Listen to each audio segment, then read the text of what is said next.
Ah, 7. Sí. A mí me da igual, me da igual lo hagáis o lo dices, porque esta charla no me da igual. O sea, como poco tiene que ser la charla sin móvil, ¿vale? Primer favor. Pues vamos a empezar.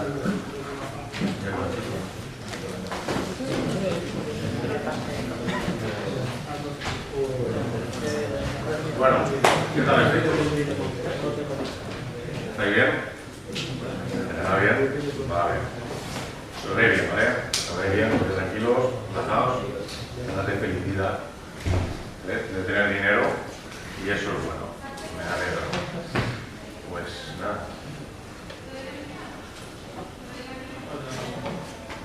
Yo también estoy bien. Gracias por preguntar. Muchísimas gracias, chavales. Me encanta estar con vosotros.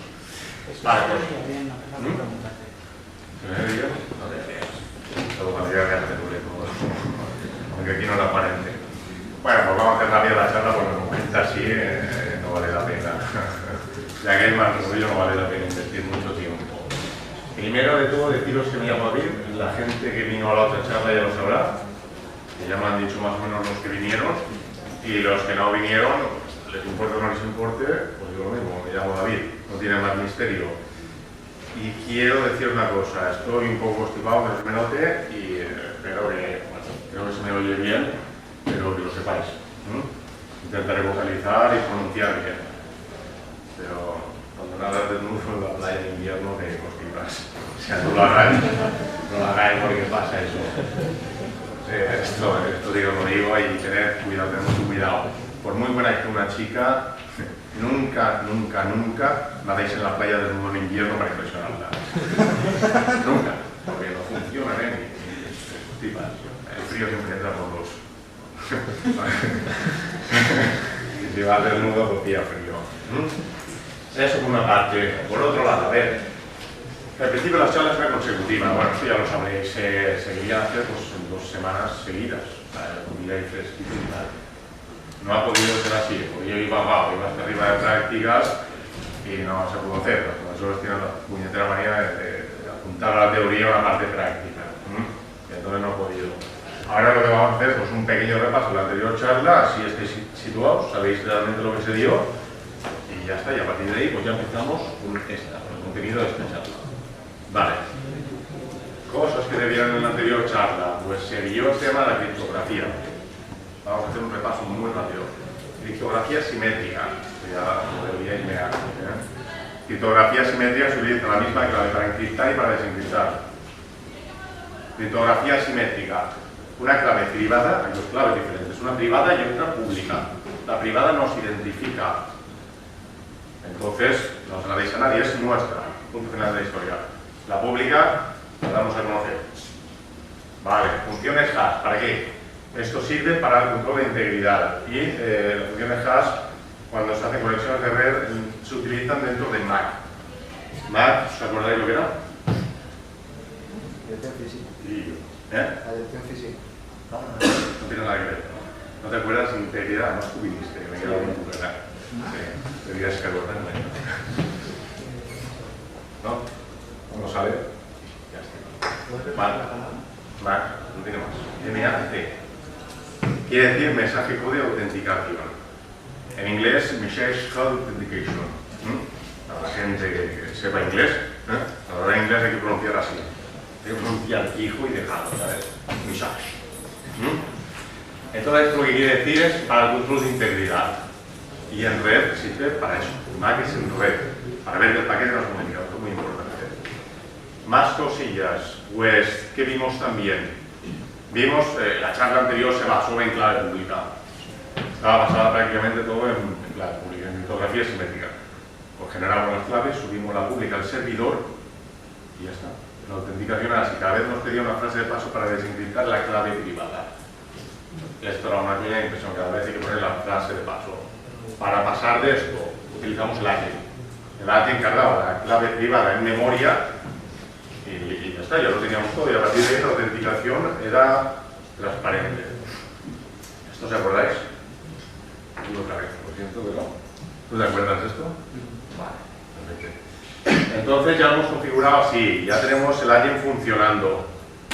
pillado. Entonces la autenticación es transparente. Tenemos el con la clave privada. Otra cosa que vimos es forwarding. Esto también lo deberíais acordar. Un canal que creamos, una conexión intermedia, y entonces protocolos que ya tienen claro, protocolos que son inseguros, pasan por esa conexión intermedia y se aprovechan de la seguridad que ofrece. Teníamos local forwarding y remote forwarding. Local, abrimos un puerto local, remoto, para abrirlo en remoto. Ese puerto. Depende de dónde está el cliente. Y por último, el agent forwarding. El agent forwarding es para utilizar, si nos autenticamos saltando de una máquina a otra, es para utilizar el agent que tenemos en la primera máquina. Tú conectas desde esta máquina a la siguiente y desde la siguiente quieres conectar a otra. Esta autenticación ha sido transparente, pero desde esta aquí ya no podrías utilizar la clave privada en principio, porque está en otra máquina. Si activas el agent forwarding por la opción "-a", desde esta máquina intermedia que está aquí en el medio, volvemos hacia atrás, utilizamos la clave privada que está cargada en el agent y se la enviamos ya al token firmado con la clave privada al servidor y nos autenticamos. Podríamos saltar de servidor a servidor utilizando la clave privada del agent. Debería estar todo claro. ¿Lo está? Sí. Pues entonces ya vamos a pasar a lo de esta charla. Esta charla va a ser bastante más práctica. La teoría básica va a ser la X y poco más. La X forwarding. Entonces, vamos a empezar ya con la teoría. ¿Cómo funcionan las X? X window. ¿Eso lo sabéis? Sí. No puedo hacer tío, parece que tengo un telesubido. Lo juro, te digo eso. Nada, en serio, a ver. ¿Qué conocéis? Lo tienes que conocer. ¿Qué quieres que te diga? Estabas haciendo caso. Sí, te estaba haciendo caso. X window, ¿lo conoces? Sí. ¿Cómo funciona por dentro X window? Sin X forwarding. Más o menos. Más o menos. Supone que tú tienes un motor dentro, ¿vale? Que es el que se encarga de representar las ventanas y todo eso. Eso sería X, o sea, el servidor X. Vale, va bien enfocado. Primero vamos a conocer cómo funciona el X window normal y después ya entramos a ver cómo se hace el forwarding. X window es una arquitectura cliente-servidor. Normalmente los clientes son siempre las aplicaciones gráficas. Un editor de texto gráfico, un navegador, lo que sea. Esos son los clientes. Normalmente lo utilizamos siempre todo en la propia máquina. Tenemos tanto los clientes como el servidor en la propia máquina. Y parece que no sea en red, pero es en red. Lo que pasa es que utiliza localhost, una red propia de esa máquina. Interfactor de toda la vida. Pero esto no quita que se pueda ejecutar en red de verdad, por decirlo de alguna forma, donde realmente los clientes están remotos y realmente se pintan en nuestro servidor X que tenemos en local. El cliente se ejecuta en otra máquina y el servidor está en la nuestra. Funciona. Así de fácil. Entonces, el funcionamiento es, cuando tú lanzas una aplicación gráfica, contactas con el servidor X. Este se encarga de pintarlo en pantalla. Una vez lo pinta en pantalla, aparte de eso, el servidor X lo que hace es que gestiona eventos de teclado y de ratón. Por tanto, tú lo que haces en la aplicación, lo que escribes o lo que haces con el ratón, el servidor se lo vuelve a enviar al cliente. Y si el cliente ve que han pinchado, digamos, en un iconito que abre un cuadro de diálogo, vuelve a contactar con el servidor y le dice, pinta este cuadro de diálogo. Es toda una comunicación del cliente al servidor. Siempre. Van hablando entre ellos. Todo un proceso. Siempre todo es un proceso. No tiene más misterios, como la vida, ¿no? Naces, creces, te reproduces y mueres. Es mejor que solo nazca, crezca y se muera determinada gente, ¿vale? Reproducirse es opcional, es muy importante. Si crees que tu hijo no va a aportar nada al mundo, no lo tengas, joder. Es que hay gente que se empeña en aumentar la natalidad. No hace falta. Oye, si tu hijo no vale la pena, no lo aumento. Ya. Más cosas. Si sabéis cómo funciona ya el X window, os haréis una idea de cómo funciona el X forwarding. Conectamos un servidor remoto y entonces en esa máquina remota ejecutamos los clientes. Se ejecutan en otra máquina. Y realmente se acaban pintando en la nuestra, que es la que está en el servidor X. ¿Vale? Ahora lo resuelvo. Es lo que tú decías, pero ahora has enfocado a la red. ¿Algún problema con esto? ¿No? ¡Sí! Sí.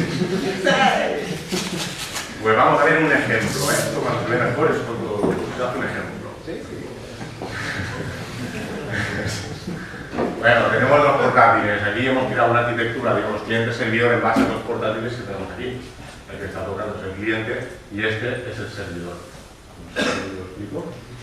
Lo vamos a hacer prácticamente todo con estas dos máquinas, porque si utilizamos una externa y hay algún problema, siempre hay un follón, ¿no? Al ser externa la máquina, se falla la conexión o lo que sea, entonces lo vamos a hacer todo con estos dos portátiles. Forma de conectar para utilizar X-Forwarding, así. Lo primero, no debe haber problemas, es el usuario, ¿vale? Polinux, @servidor. El servidor es la máquina, Polinux es el usuario. Lo que importa es la opción "-x" mayúscula. Esa es la que importa. Estamos utilizando el X-Forwarding. Tiene que estar habilitado en el servidor. Suponemos que está habilitado, ¿vale? Pero en la configuración sería bueno revisarlo. Una vez que estamos en la otra máquina, pues ya lanzamos cualquier aplicación gráfica, como por ejemplo falta la que vale, lo pinta sin problema. Esto parece que no haya hecho nada, pero realmente hemos conectado de esta máquina del cliente al servidor. El Gedit lo estamos ejecutando aquí, pero se está viendo en el cliente. Todo va a la otra máquina y se presenta ahí. Como veis, es sencillo. Sí. Pues X-Window ya lo dejaríamos, tanto la teoría de X-Window como X-Forwarding, limitados. Sería esto, ahora pues que juguéis un poquito y tal. Dependiendo de la velocidad de la conexión, vais a poder trabajar con comodidad, ¿no? Claro, todo esto va en red, todos los eventos de teclado, de ratón, que pinte cosas nuevas. Si os conectáis con una máquina que tiene una conexión lentita, pues X-Forwarding irá un poquito más rezagado. Más cosas que vamos a ver ahora. Pues ahora vamos a trabajar con las transferencias de SSH. Una cosa, esto, el X-Forwarding, sí. Comparado con conexiones por VPNC, por VNC, sí. ¿Qué velocidad de diferencia hay? O sea, que es... Yo no lo he medido. Ahora he medido así, pero no a poder. Hombre, tú añadiré una capa de criptografía. Sin ir más lejos, no tenemos disponibilidad para saber que VNC va a ir más rápido. SSH va a gritar, VNC no. Se puede pasar VNC por un forwarding. De hecho, es lo que tengo que importar. ¿Lo tienes organizado? Sí. Lo tienes a ver si siempre le dan las letras. Vale. Bueno, cada uno lo monta como quiere. Cada uno hace un forwarding, monta VNC, otros hacen X-Forwarding, otros no hacen nada, nunca. Gente para todo. Es porque no hacen nada. ¿Podría subir un poco el tamaño de la letra? ¿Aumentarlo? Pues yo no, pero él sí. No lo sé. Una ayuda del público. Una ayuda. Hay en teclado.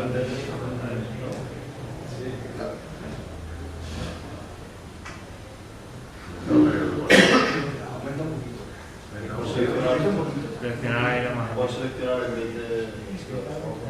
Ahí, seleccionar. Fuentes, preferencias, fuentes, seleccionar. Fuentes arriba. Abajo. Y fuente, seleccionar. Y ahí pone el tamaño.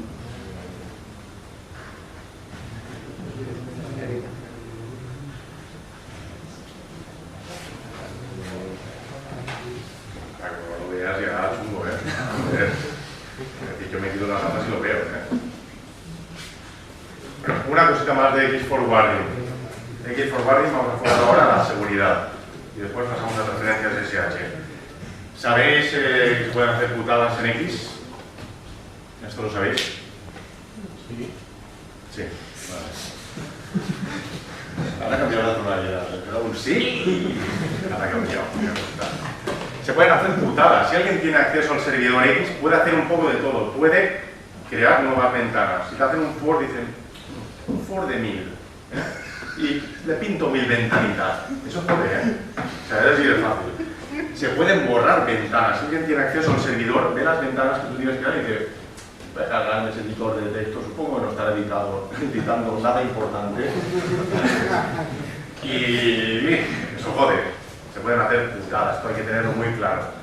X-Forwarding no nos libra. Nunca activéis X-Forwarding de cara a un servidor X en el que no confiéis. Nunca. Si el administrador es un cabrón y sabe lo que se hace, puede configurar dos variables de entorno para que apunte a la variable display donde toca y X autorice donde toca, y tiene acceso al servidor y te puede loguear lo que escribes. Si tú pones sudo y la contraseña, te la pueden pillar. Esto no lo voy a demostrar por falta de tiempo, pero es decir, no es que me he metido nada raro. Hoy no. Pero se puede hacer, yo lo he probado en mi casa y se puede hacer. Atención, your attention. Hoy estoy escribiendo. Más cosas, ahora pasamos ya a referencias con SSH. ¿Qué referencias, qué programas podemos utilizar para hacer referencias? Sí, ficheros. Y SFTP.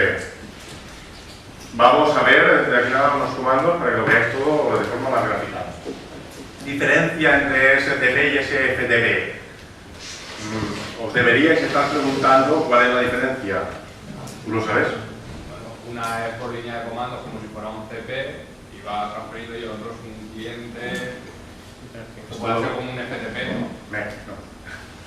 Es todo comandos. STP y SFTP es una línea de comandos todo. Habrá Fish, habrá algún programa de transferencia gráfica, pero en principio es todo línea de comandos. No.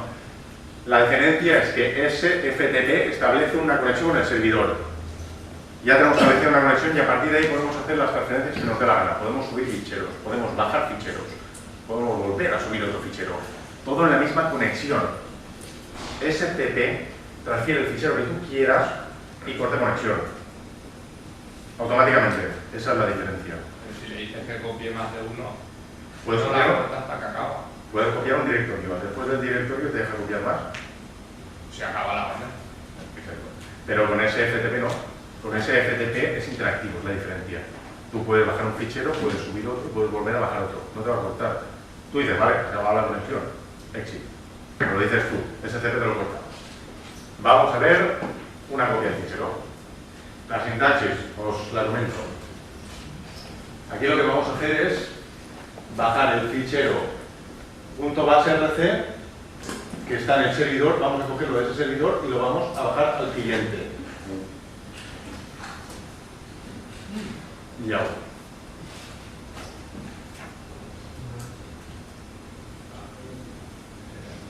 Simplemente listar esta, que no lo veo, pero tiene que estar. Sí.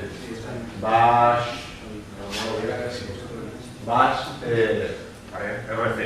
Lo copia, entonces pues nada, podemos bajar ficheros también con SCP, podríamos subir un fichero.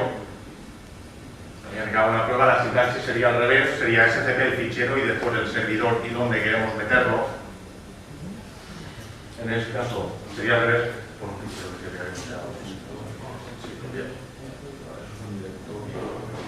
Vale, pues bueno, recursivo.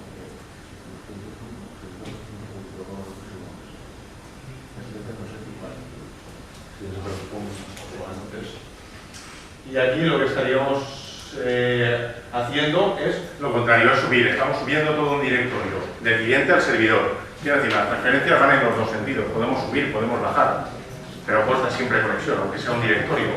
Ahora copiando los ficheros y lo tenemos. Simplemente ahora con SFTP y hacemos. Con SFTP es al estilo de FTP, no tiene nada que ver a nivel de protocolo, usted tiene que quedar clarísimo. Cómo funciona internamente es diferente, pero te devuelve un prompt como FTP, en eso es lo que se parece. Y de hecho puedes limpiar la pantalla, ¿vale? Para que todo sea... Pues no puedes, ¿ves qué cosas? Bueno, pues en mi casa se puede. Dios, venís todos y os lo enseño. Mi madre hace la merienda, 45. Hace una merienda para 45 y os lo enseño. Simplemente hace un get y ahora con el get lo que estaríamos asociando un fichero del servidor y lo bajamos al cliente. Viene a ser otra vez lo mismo. Pero este después de bajar no corta la conexión.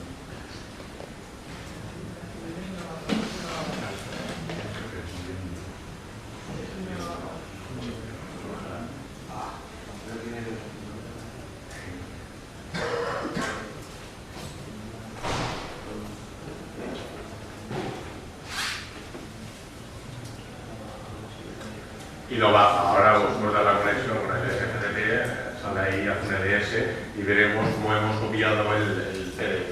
Bueno, vale. Con eso listas el local, está haciendo lo mismo, ¿vale?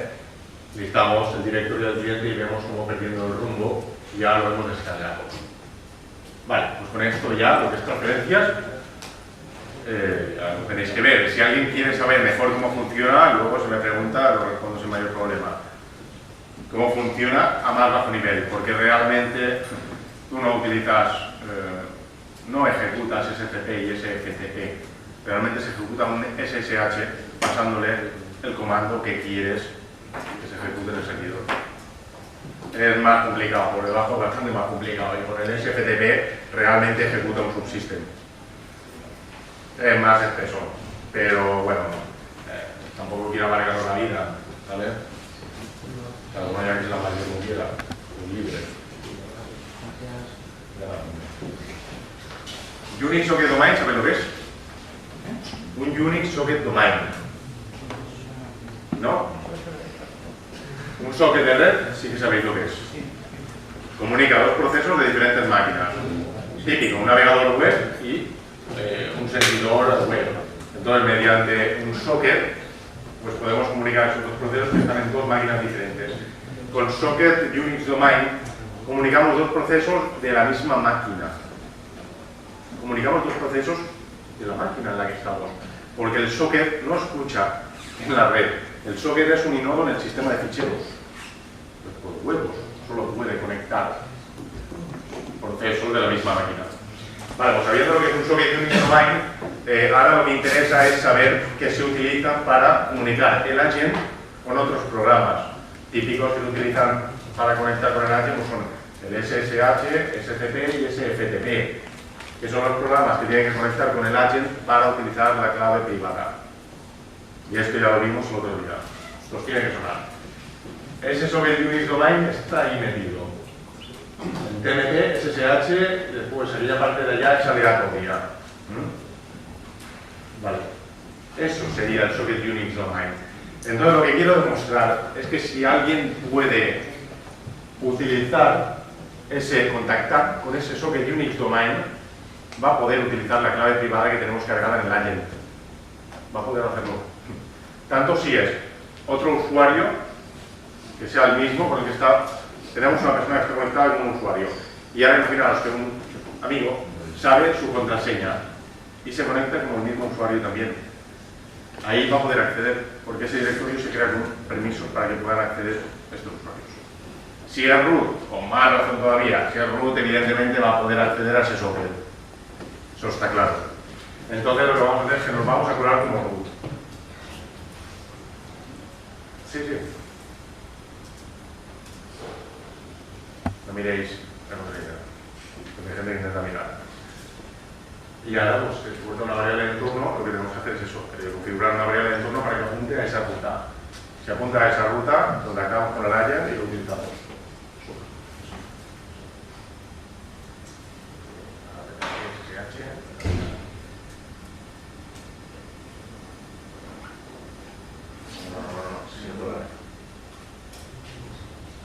De la variable y veremos que realmente ya lo hemos exportado y tiene como contenido la ruta. ¿La tiene? Ahora hace un SSH, no sé.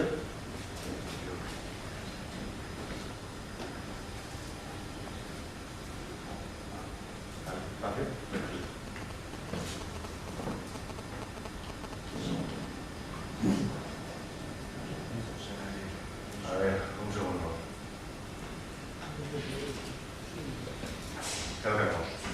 Eso demuestra que tenemos la clave privada, podemos acceder mediante el agent. Es así de sencillo. Entonces vamos a configurar, vamos a poner el comando para poder acceder al servidor.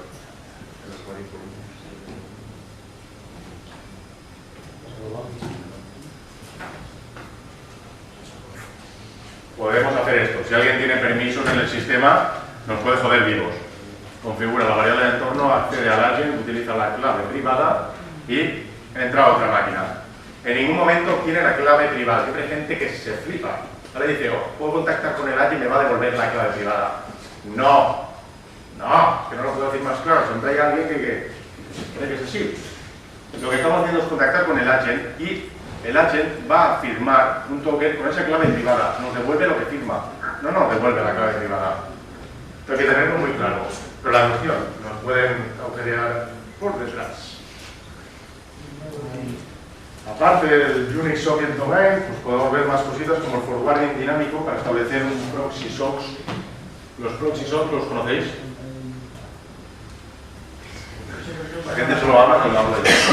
No os calláis. Es al revés, nenes, hay que cambiarlo. Eso es para que los operadores aquí no puedan saber qué coño están mandando por la red utilizando tu ordenador. No, pero eso lo puedes explicar como te lo diga.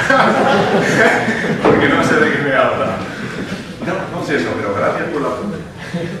Vamos a ver. SOX. Sí, que sabes que hay interconexiones. Me estaba diciendo eso, al fin y al cabo. Sí, vamos a ver. SOX es un servidor intermedio. Realmente todas las conexiones, la conexión de tu navegador, desde el cliente que sea, tú contactas cliente y servidor directamente. SOX hay un servidor intermedio, tú conectas con el servidor SOX y el servidor SOX ya conecta con el servidor final. Esto por lo suele utilizar los administradores para ver todo lo que pasa por la LAN. Normalmente lo configuran de forma que todos los clientes de la LAN vais a pasar por esa máquina, queráis o no queráis. En base a eso, pues, si tú ves páginas de chicas con poca ropa y tal, te pueden trincar. Esa es la idea básica. Entonces vamos a ver cómo podemos utilizar SSH para configurar un servidor SOX. Servidor SOX, comentar también que tiene dos versiones, 4 y 5. La 4 es la más antigua, evidentemente, y la 5 las ventajas de la 5 sobre la 4 sería que permite autenticación, que yo sepa solo por contraseña. Permite, aparte de conexiones TCP, conexiones UDP y también resolución de host, que la 4 no se podía hacer. Son las características básicas y con eso ya vamos más claro. Ahora vamos a utilizar SSH para establecer ese servidor SOX.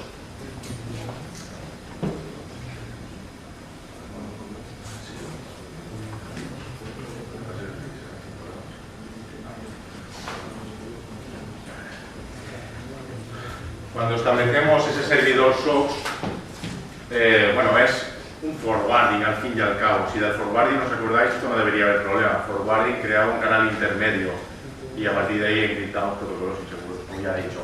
Es lo mismo, pero a diferencia de local forwarding y remote forwarding, no accedemos a una máquina determinada y a un puerto determinado, sino que es dinámico.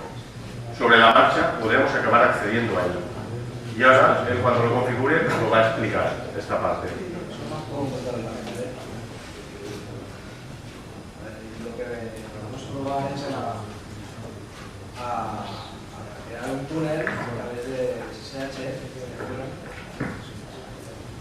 ¿Me veis bien al fondo? ¿Lo oís bien? Pero si no tengo que estar así, parece que queramos algo juntos. No, por favor, oídlo bien. Ya no es una pregunta, es una afirmación. Siga un poquito y te dirás. Si nosotros miramos a lo que es nuestra IP, vemos que es la clásica que nos puede dar el Politécnico cuando creamos una web. Entonces yo voy a crear aquí un túnel en el puerto 1, 2, 3, 4, 5 y lo voy a hacer con mi servidor que está en mi casa, ¿vale?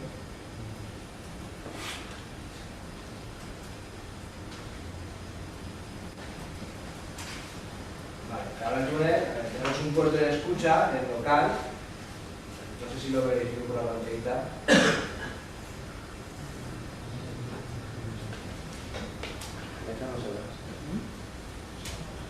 Ahí tenéis el puerto que se ha creado en escucha, en localhost. Esto quiere decir que solamente este ordenador se puede conectar al puerto que se ha creado. No estoy abriendo un proxy a otras personas que pueden estar en mi misma red.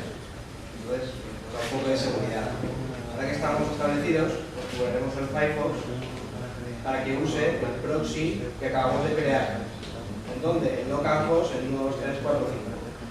Puede ser 4 o 5, soporta las dos versiones de SOX. OK, y al recargar la página,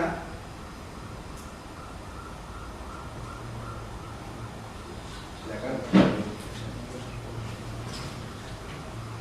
Pues siempre le da emoción.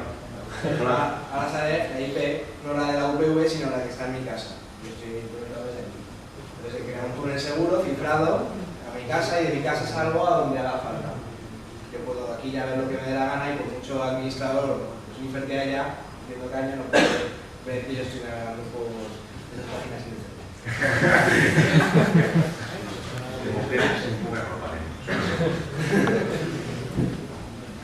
Ha quedado claro, es dinámico, no tenemos que establecer la aplicación final con la que va a conectar. Esto es lo más importante de todo. Sí, no, cualquier aplicación, lo que no sé si más de una. Sí, eso lo he probado yo. Tú puedes tener, pues puedes utilizar con el Firefox ese canal que has creado. A la vez puedes tener un cliente de mensajería instantánea también utilizándolo. Puedes tener un cliente directo. Con el mismo canal. En el mismo canal.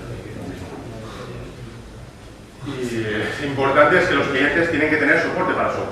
Esto es muy importante. Si el cliente no tiene soporte para SOAP, no se puede. Pero si tiene soporte, puedes utilizar varios clientes y no hace falta especificar la aplicación final.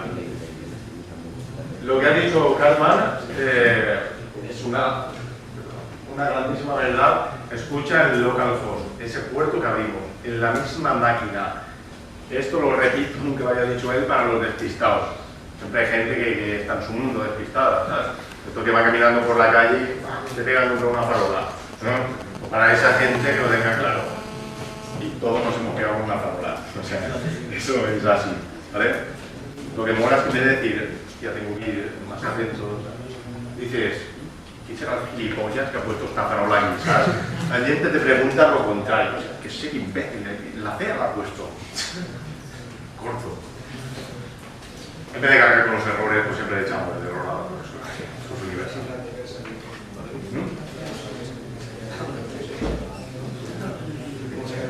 No, pero si estás utilizando, se queda con el seguro.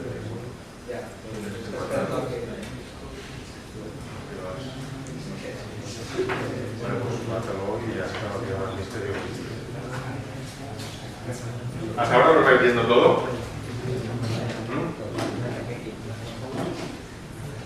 ¿Habéis utilizado algún programa, digamos, tradicional junto con el OpenSSH? ¿Algún programa que para sacarle un poquito más de jugo al tema? ¿Nada? Bueno, habéis venido los más tímidos de todo el puto poli. ¿Cómo?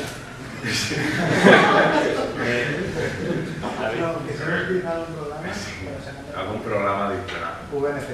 Bueno, pero con SSH. Sí. No, pero me refiero a algún programa enfocado totalmente a SSH. Yo lo único es comprobar con el F-Real que no se podía hacer. Vale. Pues ahora vamos a ver unos cuantos.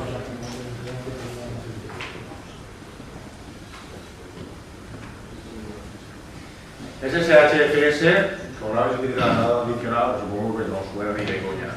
Muy bien, esto es muy sencillo. Hace uso de FUSE, lo pronuncio de FUSE, cada uno como quiere. ¿Lo conocéis? Sí. ¿Sí? Vale. FUSE es para montar sistemas de ficheros en espacio de usuario. Y entonces SSHFS se aprovecha de esto. ¿Esto para qué lo queremos? Para montar un sistema de ficheros de un servidor SSH, nuestro home, por ejemplo, lo podemos acabar montando en un directorio local. Y entonces, una vez lo tenemos montado en local, podríamos abrir aplicaciones y gráficas para ver por ficheros como PDF, etcétera, sin necesidad de hacer X-forwarding, porque ya lo teníamos montado en nuestra máquina. Esto está interesante por lo que he dicho antes desde el punto de vista de la seguridad de las X. Y lo vamos a utilizar ya. Vamos a montar el home del servidor en nuestra máquina cliente.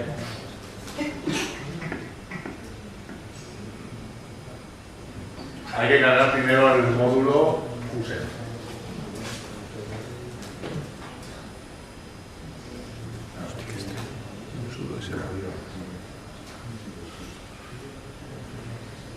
¿Lo tenemos cargado? Miramos el directorio y vemos que ha montado en ese directorio los ficheros que hay en el servidor. Entonces, ahora pues con un visor de PDF, ¿qué molesta o qué? ¿El fichero tiene algo dedicado? No, Ah, se puede ver. vale. No sé si está aquí. El GTF o KBF.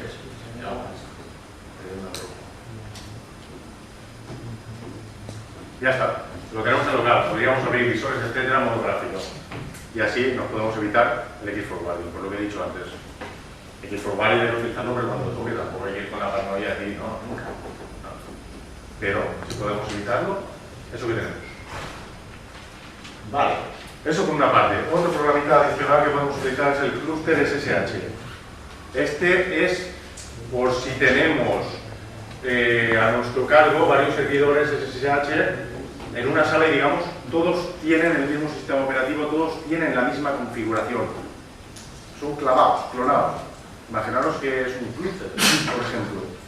Entonces, con ese binario, con ese ejecutable, podemos conectar con varios servidores a la vez y todo lo que escribamos automáticamente se redirige, multiplex a la terminal, se redirige a todos los servidores con los que nos hemos conectado. Y podemos configurar un fichero, por ejemplo, de texto a la vez en todas las máquinas, podemos ejecutar procesos a la vez en todas las máquinas. Y esto, bueno,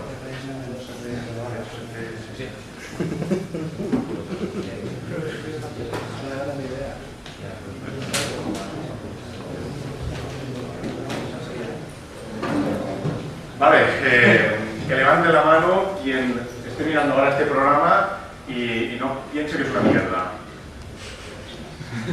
No, lo digo en serio. ¿Alguien piensa que es una mierda? Levantad la mano. ¿Piensa o no piensa?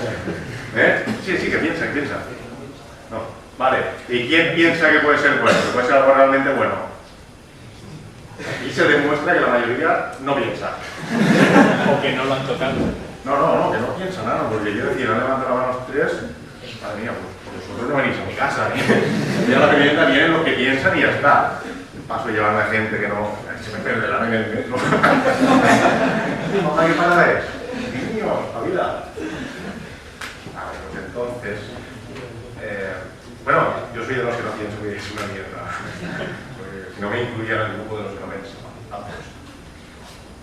Pon simplemente servidor. Lo ideal, pues tener una sala con 1000 máquinas y entonces pues desde ahí podemos abrir conexión con todas las máquinas. Aquí no tenemos 1000 máquinas. Entonces vamos a abrir 3 conexiones diferentes con el servidor. Porque así como es la misma máquina, evidentemente tiene la misma configuración, pero lo lógico es abrir con diferentes máquinas. Vamos a abrir una ventana. Wow, abre ventana, que no se diga a veces. Pero es necesario que sean exactamente iguales. Es decir, si todas las máquinas tienen por ejemplo el mismo fichero de configuración, podemos entrar y editar ese fichero. No hay problema, pero quiero decir, si cada máquina es un padre y una madre y tal, y puedes editar un fichero, pues en uno lo editarás, en otro lo crearás, porque no lo tendrían.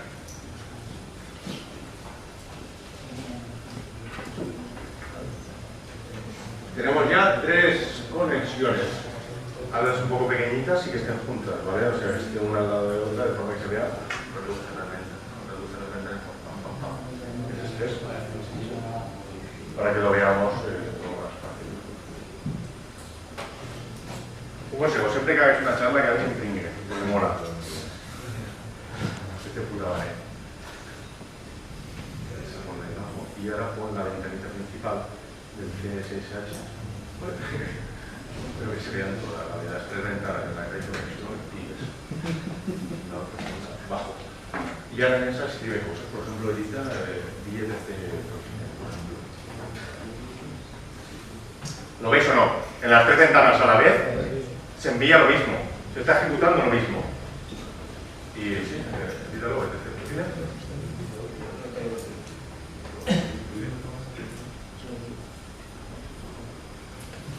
En los 3 nos ha...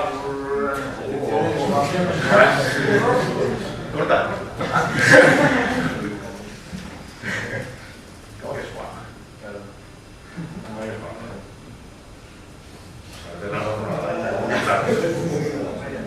Abre cualquier otro fichero. Vale, nos estamos cargando el sistema en directo.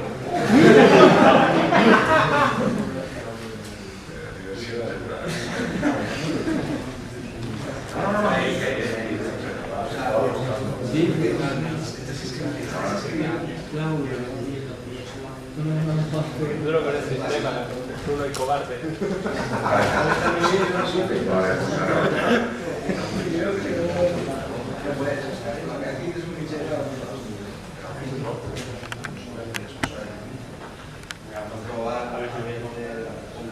Simplemente Se crea un swap siempre. si se crea un swap siempre es terrorismo, lo que queda terror. Porque todo es muy poco tiempo. Puedo hacer un cambio. Izquierda, hacer un movimiento, hace un IS. Claro, o sea, vamos a ver, se ejecutan todo lo mismo. O sea, ya me estoy poniendo nervioso. Se ejecutan todo lo mismo, la pantalla está limpia, muy bien. Escribimos aquí, veis que envía a todas las pantallas lo mismo, pues ya está. El programa no vale nada. Te preparas la charla, llegas aquí, está filmado. El rollo es ese, podéis editar ficheros de texto sin problema, no sé si por qué se está rayando, pero olvidaros, tiene más misterio. Y si haces exactamente, te muestra pues, el mismo contenido del mismo fichero en todos los sitios. Y ahora pues, si hace un control de tal, pues cierras conexión con todas. Eso es lo que quería demostrar. Mi máquina, esto lo habéis visto, es sencillo. Vale, más cosas. Hay una pregunta. Aquí. Si quiero conectar con un montón de ordenadores, ¿tengo que poner la dirección de todos? ¿O puedo poner una subred y que los coja todos? Eso lo pensaba, tiene que haber alguna opción, no tiene que haber algún fichero de configuración del que lea y lo puedas poner ahí. Imagínate, siempre quieres controlar las mismas máquinas, sería lo más lógico. Tiene que haber alguna opción. Yo no lo he probado porque lo he hecho a nivel de casa, para probar con varios servidores, pero así a nivel de presita y tal, que siempre sabe las máquinas y tal, se tiene que poner. ¿Vale? Pero más no te puedo decir. ¿Cómo? Habrá seguramente un punto CSSH, no sé, algún fichero de configuración del programa, y ahí se podrá especificar. Más cositas. El rsync y el unison, ¿lo conocéis? Hola. La gente de fuera les saluda. Como si te conocieran, estaban mirando, pues saludos. rsync y unison. rsync y unison no suena de nada. Vale, voy a explicarlo de todas maneras porque hay gente que no lo conoce. Vamos a ver. Son programas que en principio hacen cosas muy parecidas pero actúan de manera diferente a bajo nivel. Hay que tener cuidado. rsync hace un mirror, hace una copia exacta. Lo que queremos es remote synchronization. Lo que queremos es sincronizar dos directorios, uno del servidor SSH y otro en el cliente. Queremos tenerlos sincronizados. No va a copiar siempre todo el contenido. Imaginar que ese directorio pesa y tiene varias películas y tiene que copiar cada vez, apaguémonos. No. Los ficheros que sean iguales ya no los volverá a copiar. Él tiene hashes de los ficheros. Sabe que ficheros se han modificado, sabe que ficheros se mantienen igual. Si lo has ejecutado una vez y te hace la copia, otro día que lo ejecutes va a decir, hostia, estos ficheros ya están copiados, paso a copiarlos. Nos ahorramos ancho de banda, nos ahorramos tiempo copiándolos. Detectan los ficheros que se han modificado y esos son los que copian. Y hace un mirror. O sea, lo que tengas en el directorio de la máquina remota, se lo copia a la máquina cliente, de forma que al final quedarán igual. Vamos a hacer una prueba y después de hacer la prueba os digo cómo funciona Unison. El principio es el mismo, pero luego lo mismo. Exacto. Vale, vuelve a poner. Vamos a ver la sintaxis de eso. R es para recursive. R si por defecto utiliza SSH. No hace falta ponerle nada más. Puede interactuar con otros protocolos, será una opción, pero a mí ya no me lo he mirado. Por defecto actúa con SSH, que es realmente lo que nos interesa. Y por la sintaxis simplemente hacemos una copia recursiva y le decimos del servidor, pues copia todo el home. ¿Vale? 2 puntos y ahí ya le indicamos el directorio que queremos que copie. Si pones un punto es el directorio por defecto que es el home. Cuando te conecta un servidor por defecto estás en el home. Y nos ha hecho la copia y ya lo ha metido todo. Si borramos un fichero y después volvemos a hacer una copia, él va a detectar, vale, este fichero no está, pues lo vuelvo a traer, pero los otros si no se han modificado, no los va a copiar. ahorra en eso. Unison. Unison es un poquito más delicado. Unison no hace un mirror. Unison sincroniza. Es diferente. Si tenemos el fichero A y C en el servidor y B y D en el cliente, la primera vez que ejecutemos Unison, sincroniza. Tendríamos los 4 ficheros de las 2 máquinas. Fácil, imposible. Vale. La segunda vez que sincronicemos, si lo que queremos es que deje el directorio del cliente igual que el del servidor, y para esto hay que tocar un poco de configuración, por eso no lo vamos a utilizar, pero si se lo indicamos así, queremos que el que prevalezca es el del servidor. Entonces, si tenemos 4 ficheros y decimos, vale, pues el C fuera, el C lo borra por el motivo que sea. Una carta de amor a tu novia y ya explota con ella. Y te debe, ¿sabes? Entonces borras ese fichero. Con Unison, realmente no te va a copiar del cliente al servidor ese fichero, sino que va a ver que en el servidor no está y en el cliente se lo cepilla. Esto tiene que quedar muy claro. Si le decimos que sincronice en esa dirección, sincroniza en esa dirección. No creáis que va a completar los ficheros. Si aquí falta alguno, aquí se lo cepilla, ¿eh? Eso hay que tener cuidado. Yo perdí un fichero por culpa de eso. Y como era de la novia que había cortado, me da igual.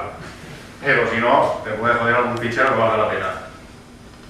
Pero para hacer una operación de este tipo con el rsync no tendría suficiente. Si borras cosas del servidor y quieres que prevalezca lo del servidor, pues con el rsync en tu local sí te borraría los ficheros también. Con sí, pero vale, imagínate que hay alguno que has borrado que no quieres, pero hay alguno que sí que quieres. Cada uno tiene su... Y a lo mejor ese que sí que quieres, que es nuevo, no quieres que te lo copie ya. ¿Vale? Depende de lo que tú quieras. Yo no estoy diciendo ni que sea mejor ni peor. Hay que saber cómo funciona. Si dices, quiero que siempre me haga un mirror, ahora sí. Quiero que me sincronice, teniendo muy en cuenta que se puede cargar ficheros, Unison. Cada uno que vaya a su casa y se lo medite lo que quiere. Ya está. ¿Vale? ¿Queda clara la duda? Más cositas que podemos hacer. Ahora ya voy a comentar así de teoría 2 programas más, SCP Only y RSSH. Bueno, el chico del C me preguntó el otro día si podíamos configurar un servidor para hacer solo transferencias. No queremos que alguien se conecte por SSH, solo queremos que suba algún fichero, que descargue algún fichero, al estilo de FTP. Los protocolos no tengan nada que ver, digamos que a ese estilo. Pues se puede hacer. Los 2 programas son SCP Only y RSSH. R de Restricted.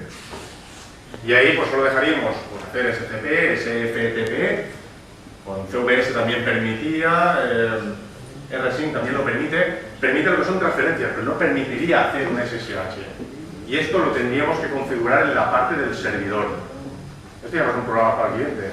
Esto es configurar esos programas para que sean la base, por defecto, del servidor. Además, habría que mirar un poco más, repasar la configuración, pero básicamente era eso, era en la parte del servidor y hay que configurarlo para que se ejecute ese final.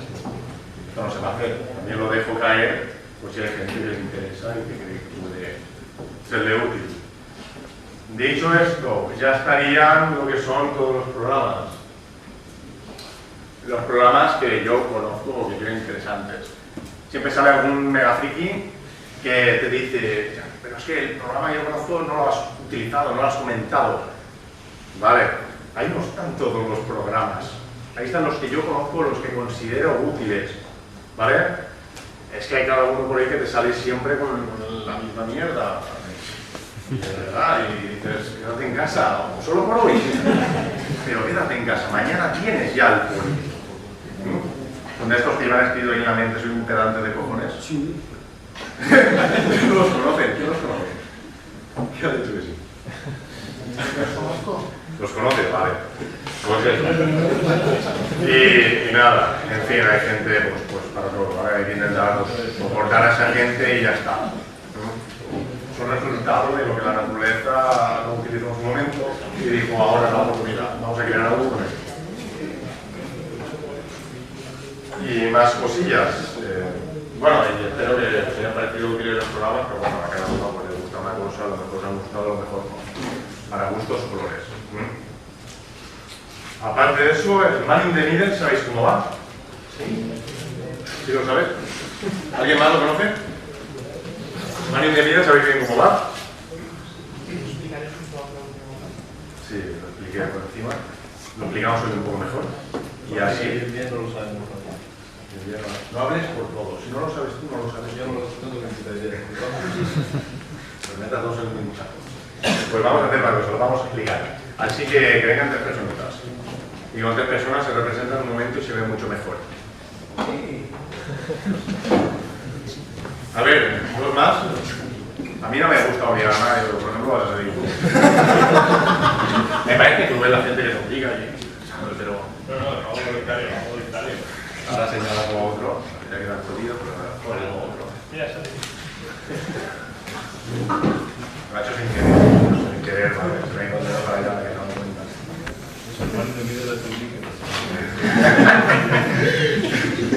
Pues sí. Ahora sí nos vamos a engañar. Vale, él va a hacer de Man in the Middle, ¿vale? Él va a hacer de cliente que tiene cara como de buen chaval, es un arroso. Yo lo conozco y sé que no, pero vosotros que no lo conocéis, os puede dar esa impresión. Y después tú vas a hacer el servidor SSH, ¿vale?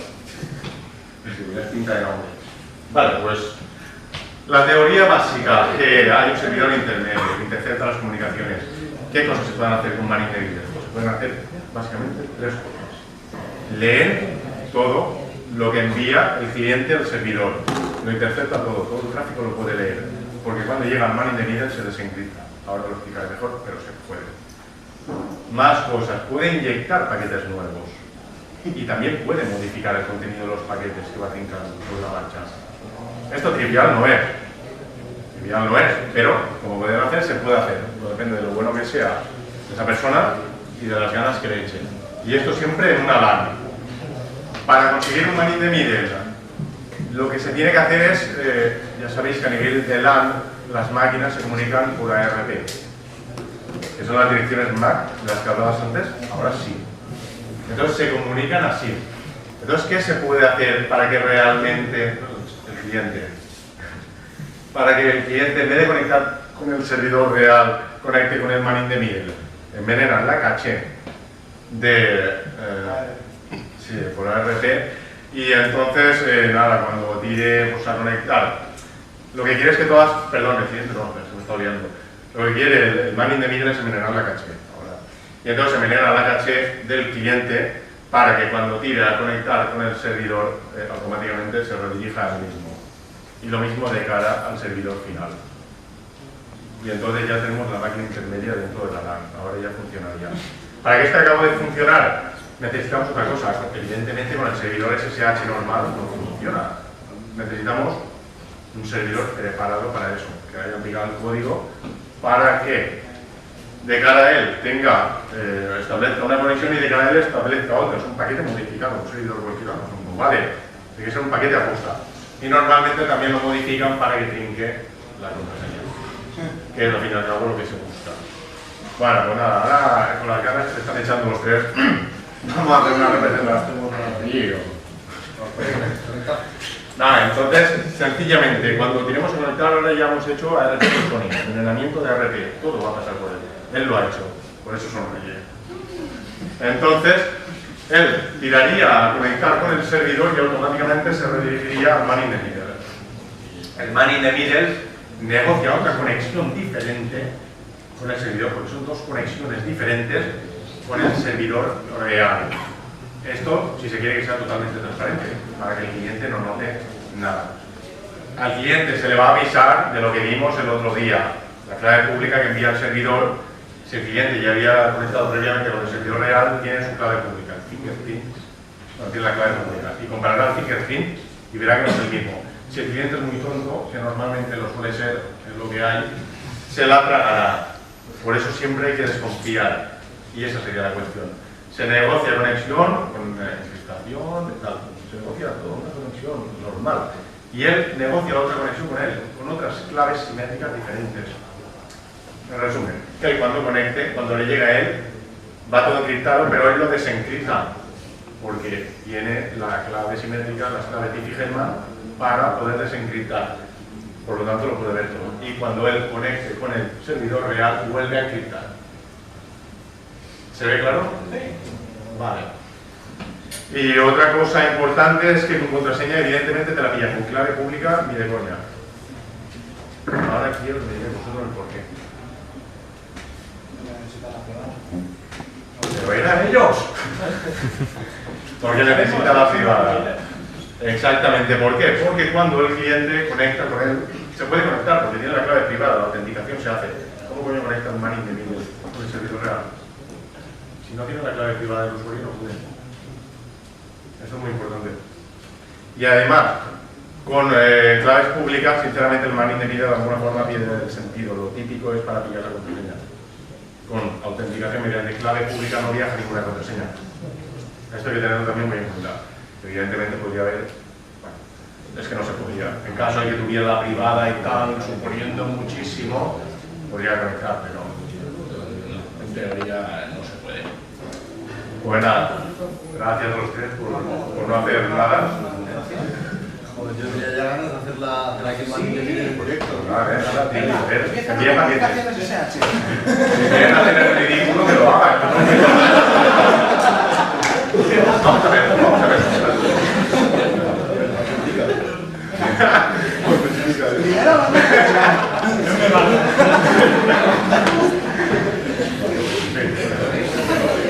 Si se raja el cliente, se cobra la conexión. Ya es que lo veo aquí, que era... ¿Alguna duda sobre Marín de Mider? ¿Hay alguna forma de hacer que Espera, esa es la primera. aparte de hacer que se necesite la clave privada, se necesita una contraseña para poder utilizarla? Sí. Si hay alguna manera ¿De hacer el qué? ¿Que no se necesite? O de que se hacerlo? necesite tanto la clave privada como una contraseña para... Ah, las dos. Sí, sí. Sí, bueno, eso depende del nivel de personalismo. Se puede hacer. Se puede hacer, ¿vale? Entonces podemos configurarlo en PAM. Nos vamos a la librería propia, fichero de configuración de SSH, en etc pam.d SSH. Y entonces le decimos auth, password, algo así. Añadimos una línea, entonces siempre la va a hacer.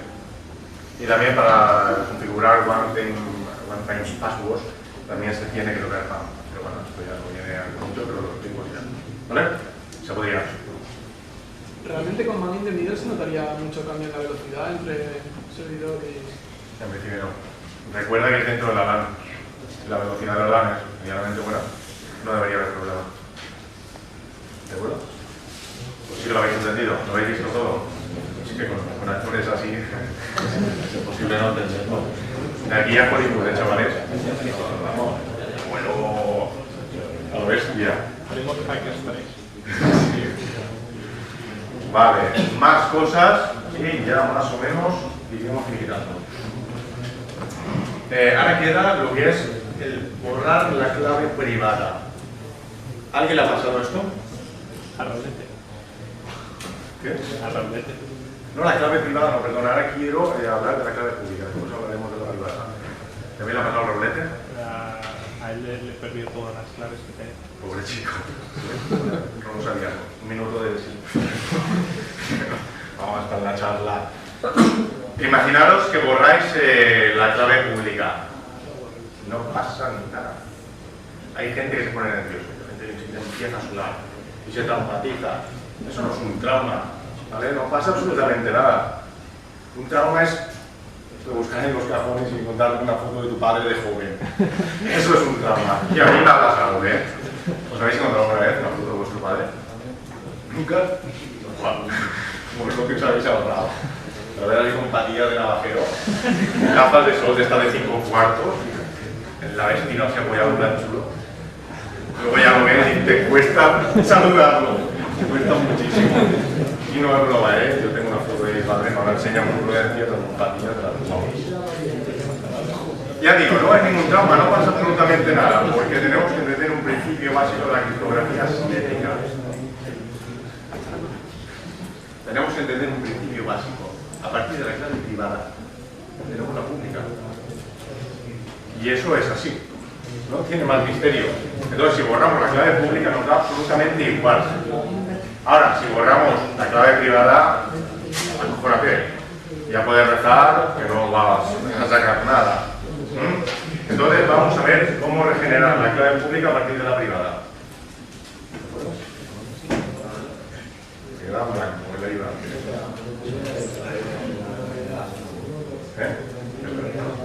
Bueno, vamos a ver. Sencillamente es esto. Si queremos regenerar la clave pública a partir de la privada, ponemos eso. Y out. Nos indica cuál fichero contiene la clave privada.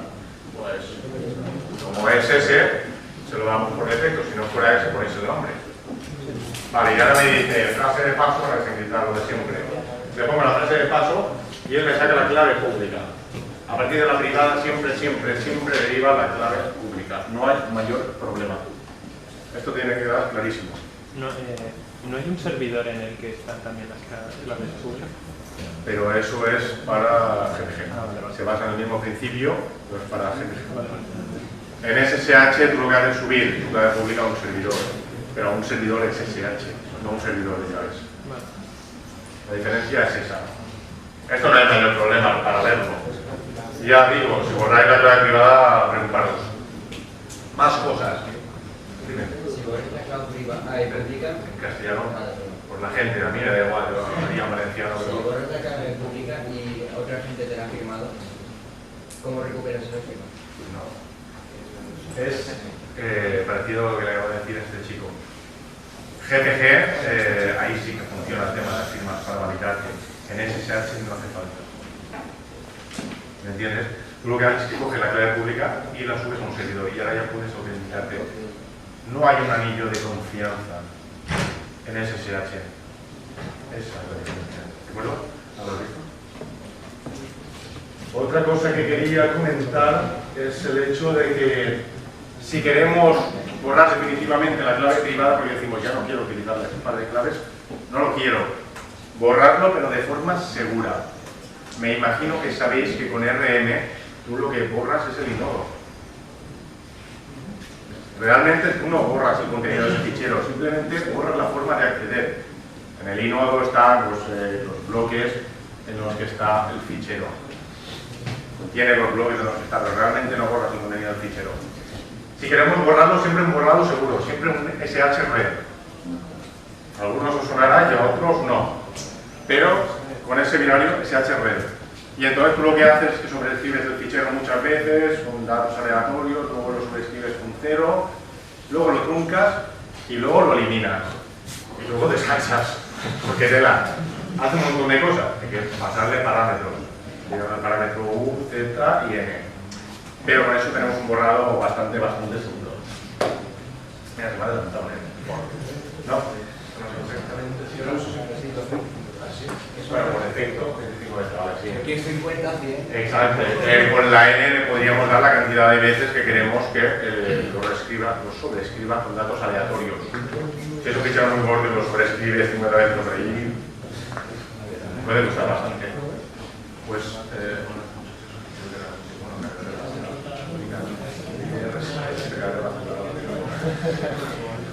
renombrado, bueno, en fin. Se cargará esta cosa. Exacto. Bueno, gente rara que se dedica a hacer estos programas. Hay gente para todo. Sin embargo, porque existe David Gilman. Ya tenéis que aumentar eso a partir de ahí lo que quieran. Básicamente, el contenido de la charla ya estaría. ¿Tenéis alguna duda sobre esto? ¿Hay alguna duda? No te pongas la charla, ¿eh? Básicamente, hay una diferencia entre básico y totalmente.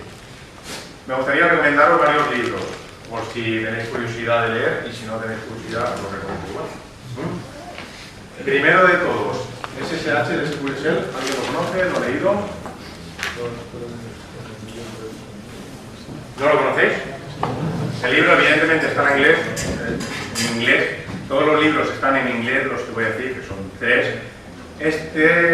Comentar que es muy espesito.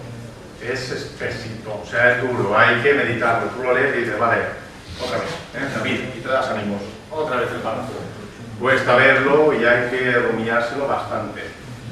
También está, por otro lado, Implementing SSH.